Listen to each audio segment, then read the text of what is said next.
estrogênio, será que ele atrapalha? Será que ele me ajuda? Como é que ele tem que estar, Carol? O que que acontece aí com a mulherada com o tal do estrogênio? O estrogênio, eu acho que é o problema da mulher moderna, né? Então, infelizmente, hoje Verdade. é aquilo, a gente não pode. O estrogênio ele é fundamental tanto para a ovulação. Então, primeiro a gente precisa então, assim, para vocês entenderem, o cérebro manda um estímulo que é o FSH. O FSH ele produz o estradiol e através do estradiol é o start. É ali que começa tudo.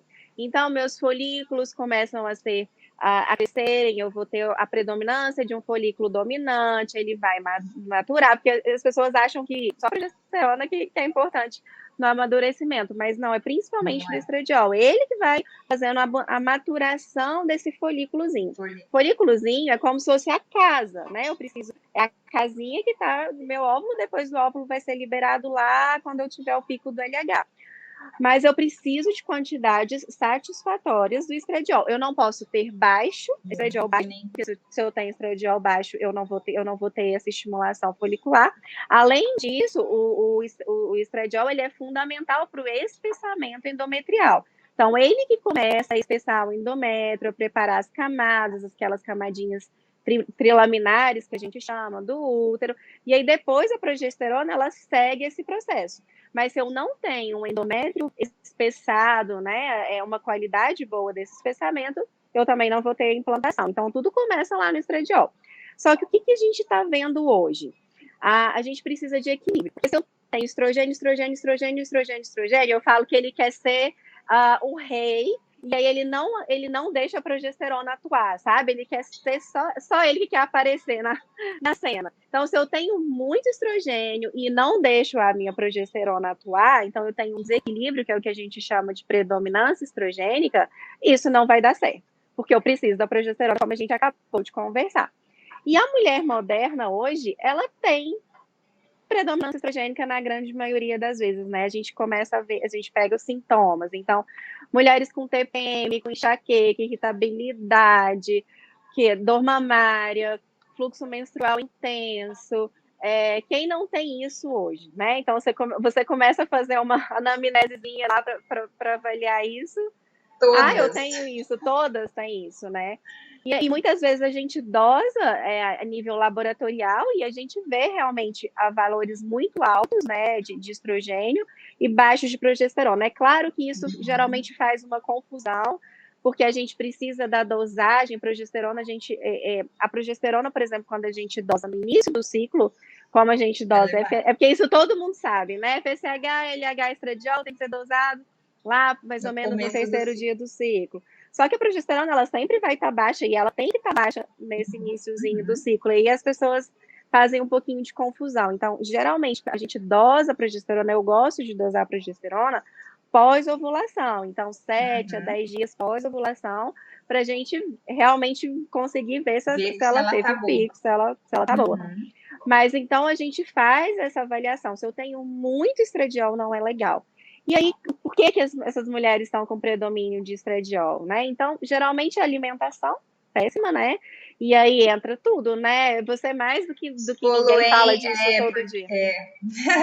A gente fala que são disruptores endócrinos, né? Então, essa predominância estrogênica, ela vem muito hoje na mulher moderna, como a Carol falou, por conta de estresse, sono inadequado, estilo de vida, né? A falta de exercício. A mulher trabalha muito, tanto o homem também, mas, né? Estamos falando aqui das mulheres hoje. E o que acontece se eu me entupo, né? De produtos industrializados que estão 100% das vezes em embalagens plásticas, se eu pego e tomo água nos escritórios, consultório, no plástico. O plástico ele é um grande disruptor endócrino, então ele faz uma bagunça nos hormônios, ele fica estimulando o aumento do estrogênio. Então, na verdade, reduzir essa predominância estrogênica é fazer uma limpeza, é começar tirando, né? Muita gente fala assim, mas o que é a limpeza do aquário? É tomar vitamina? Não, a limpeza do aquário não é só tomar vitamina. Primeiro você tem que pensar que é limpeza. Imagina que você alugou uma casa, que essa casa tá antiga, parada, você não vai levar os móveis, você primeiro vai lá ver o que está estragado, né, o que tem que fazer reparo e limpar. Então, na alimentação, na mulher, o estilo de vida, é tirar, faz a faxina na sua despensa, na sua geladeira. O que que tem ali que você come de industrializado? É bolacha, é torrada, é pão de forma, é iogurte? É, né, produtos lácteos, um monte de coisa que tem. Ah, mas é prático, a barrinha de cereal. Gente, isso é tudo tranqueira. A hora que você vai ler o rótulo dos ingredientes que tem, é mais química e um monte de nome que você nem sabe o que é, corante, conservante, umectante, etc., do que comida. Quando você passa a descascar mais, né, até um clichê, descascar mais e desembalar menos, você começa a estimular menos esse estrogênio. Então, você vai fazendo a limpeza do aquário do jeito que tem que ser, pelo começo, pela faxina.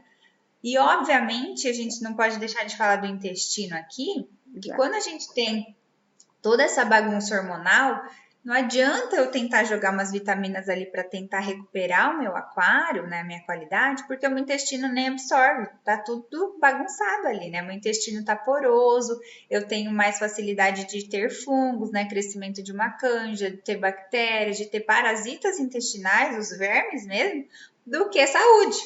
Então, se eu ficar colocando vitamina nesse primeiro momento, eu posso estar rasgando dinheiro mesmo. Eu estou fazendo xixi de rico, né? Como as farmacêuticas falam. A gente tem que limpar. Né? E essa limpeza começa tirando os plásticos, os potinhos, usando menos, né? Esquentando a comida no vidro, se for necessário, nos aparelhos, enfim. Trocando as panelas riscadas, tirando o teflon, tirando alumínio, para que você tenha menos estímulo e consiga voltar ao equilíbrio. E aí sim a sua progesterona vai ter estímulo, porque você pode usar as sementes, você vai aumentar complexo B, magnésio, zinco, e aí eu vou repondo as vitaminas. E é outra coisa que ninguém colhe, né? Ninguém dosa, ninguém faz uma boa avaliação do que come, porque o médico, primeiro que ele não precisa, ele não tem tempo, você teria que ter um Nutri para ver. Você acha que o médico vai dar conta de falar tudo? Então vai ficar 200 horas a sua consulta. Então, vocês têm que saber que alguém tem que olhar para essa alimentação. Se você não estudar para ter uma ideia, o médico ele tem muitas outras coisas para olhar, principalmente ginecologista. Então, tem gente que fala assim, mas o médico não falou, não é da alçada dele. Por mais que ele saiba, o tempo de dedicação da consulta dele é para outras coisas. Então, cada um no seu quadrado. Isso aí é a Nutri mesmo que tem que te falar. Por isso que você, uma vez na vida, pelo menos tem que ir na Nutri, de preferência antes de engravidar. Tá bom? Porque depois, eu quero cuidar só da alimentação do bebê. E esse bebê na barriga, como é que foi? Né? Aí a genética já tá tudo lascada. Então, cuidem antes, principalmente nesse momento da alimentação, para colocar o pé na gravidez com o equilíbrio dos hormônios. Até porque depois, a hora que o neném nascer, você vai ter muito mais tranquilidade para não ter tanta queda de cabelo, para não enlouquecer, ficar toda depressiva, né? Aquela depressão pós-parto, querendo matar, jogar o neném na parede, que não é isso que a gente quer. Então, esse equilíbrio hormonal é para você ter essa vida plena depois, né? Parece que não existe, mas tem como sim. Vocês podem ser essas mulheres. E uma outra questão bem importante também é a gente ter uma boa saúde hepática, né? Para fazer detoxificação desse excesso de estrogênio que a gente, querendo ou não, a gente tem muita contaminação, maquiagem, isso tudo que você falou, desodorante, tudo, né? Hoje a gente vive cercado disso. Então a gente precisa de um bom equilíbrio para fazer essa detoxificação, então todos os nutrientes necessários aí para uma boa saúde hepática, diminuir a ingesta de álcool, as pessoas usando anti-inflamatório como se fosse água, então atrapalhando essa saúde, né, do fígado, a saúde intestinal nem se fala, para, né, isso tudo para eliminar esse excesso, as fibras. Então é o conjunto, né, gente? Não é simplesmente chegar no consultório, eu vim que minha progesterona tá baixa, eu quero usar a progesterona, não vai resolver. Então, se fosse simples assim, né? Então, tudo estaria resolvido. A gente tem que ralar, mão na massa mesmo, mudar estilo de vida, porque senão, se a gente não... eu falo, nossa maior agressão hoje é o que está entrando pela nossa boca.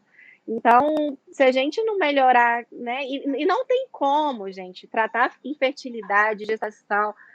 acho que nada na vida, nenhuma doença sem um papel do nutricionista. Não tem como. A alimentação ela é a base de tudo, né? Da saúde ou da doença. Só que você tem que ter um bom nutricionista para te orientar, porque senão fica aí todo mundo perdido e pegando as informações pipocadas, assim, né? Pega um pouquinho dessa dieta, com um pouquinho dessa, com um pouquinho dessa e faz uma, né?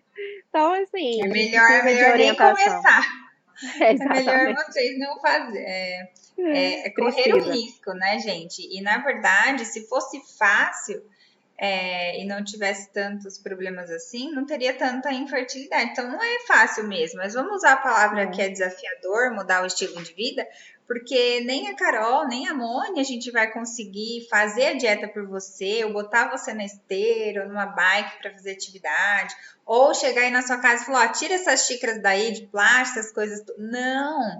E tudo isso é um passo de cada vez dentro da sua rotina. É Sim, fazer o que dá com aquilo que você tem. E se você pode, você faz mais um pouco. Se você não pode, você tenha paciência, né? Então, todo esse passo a passo, né, que eu quero muito que vocês entendam que existe uma jornada para ser mãe, é para facilitar, não é para descabelar e falar, meu Deus, tá tudo errado, e agora não vou ser mais mãe. Não. Até porque se você aumentar o seu nível de ansiedade, estraga tudo o seu aquário, né? Não dá, tem que exato. ir devagarzinho mesmo, que vai dar tudo certo, e acreditar que o processo vai te trazer esse neném.